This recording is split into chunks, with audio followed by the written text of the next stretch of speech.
dijete nema poštovanja prema roditeljima. Pazite sad jedan detalj, mnogo zanimljiv. Dijete nema poštovanja prema roditeljima. Šta je problem? Kažu islamski učenjaci, roditelj se stalno dere, roditelj stalno viče na dijete, dijete oguglalo. Koliko imamo naših žena, majki, koliko imamo naših sestara ili čak i ljudi koji non stop samo viču i ništa toga nema. Non stop se on dere, on priča lijepo, on se dere. On priča lijepo, međutim on podiže glas non stop. Stalno, glasno. Djeca to navikla, više njih ne interesuje, oni više ne znaju kad si ti ozbiljan, kad nisi ozbiljan. Više oni ne shvataju, hoćeš ti to stvarno narediti, treba nešto da se uradi ili nećeš. Posebno ovdje problem kod žena. Ne smiju žene koje su po kući non stop sa djecom, non stop da viču na djecu. Što više vičeš na djecu, manje te djeca poštuju. Ja govorim, ako čovjek treba da vikne, onda treba dijete da zna nešto se dogodilo, ovdje opasna stvar. Znači, nije više kao ono dosta što je bilo. Podigao se glas, ovdje će nešto da se dogodi. Da dijete zna, da osjeti razliku kad je ozbiljno, kad je neozbiljno. A ne stalno, samo i nikad ništa. To djece navikne ti onda, haj poslušaj me dijete, hoću, samo ti nastavi da pričaš. Biće od toga nekad nešto. Znači, ne diže se glas po kući bespotrebno. Niti na ženu, niti na djecu. Čak ni na kuće čovjek koji ima, on ne dere se stalno ni kućetu. Nego zna nekada ga pomazi, odnosno mačetu i tako dalje. A kamoli na dijete ogugla i više nema poštovanja prema svojim starijim ili prema svojim roditeljima.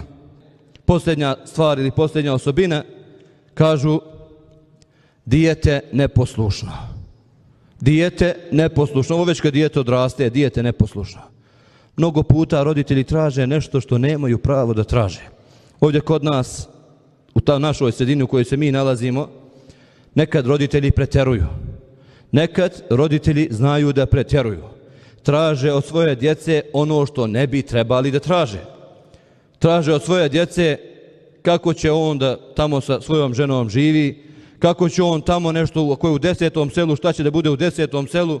Traže nešto što ni oni sami nisu svojim roditeljima davali. Što ni oni nisu sami svojim roditeljima pružali.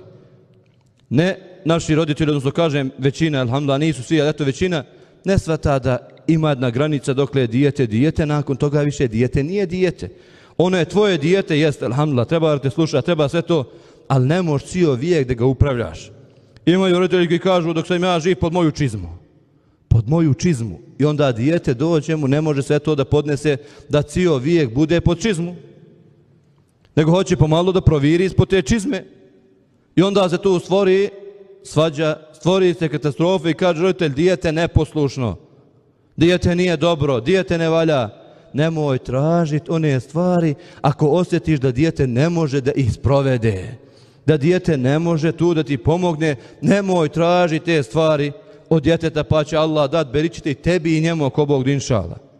Pusti, znači, kao što ti upravljao svoju porodicu, ti treba da pustiš dijete da vidiš, sve dok dijete upravlja porodicu, ide porodica dobro, alhamdulillah, ne miješaj se, reci hvala Allahu, ide dobro. Kad vidiš da krene niz brdo, roditelj je tu da pomogne, da priskoči u pomoć, da vidi kako će sad s koje strane može da mu pomogne, ne da mu odmogne, nego da mu pomogne da nastavi dalje. To je bila vazifa prvih generacija, prvih muslimana, oni su znali kako da pomažu svojoj djeci, a nije bilo da im odmažu i da upravljaju, kao što je to, kao što čujemo kod nas ovdje, malo čas sam spomenuo, stavi ga po čizmu, dok je živ, ono je po čizmu, odnosno dok je roditelj živ, ono je po čizmu. I onda kad roditelj umre, dijete ne zna da živi samo, kaže, sad više ja ne znam ni šta ću, ni kuću, ni gdje ću. Nije me usmjerio za života, nisam znao kuda ću, nisam znao šta ću. On preselio, jedino ja za njim da preselim, tom jedini način da se sačuvam ovog dunjaluka. Znači, za odgoj djeteta direktno je odgovoran roditelj i molimo Allah, gospodara svjetova, da nam olakša, da nam pomogne, da budemo pravi odgajatelji, da čitamo knjige islamske koje govore o odgoju djece, da bi čovjek znao kako stvarno u pravom smislu da odgoji svoje dijete.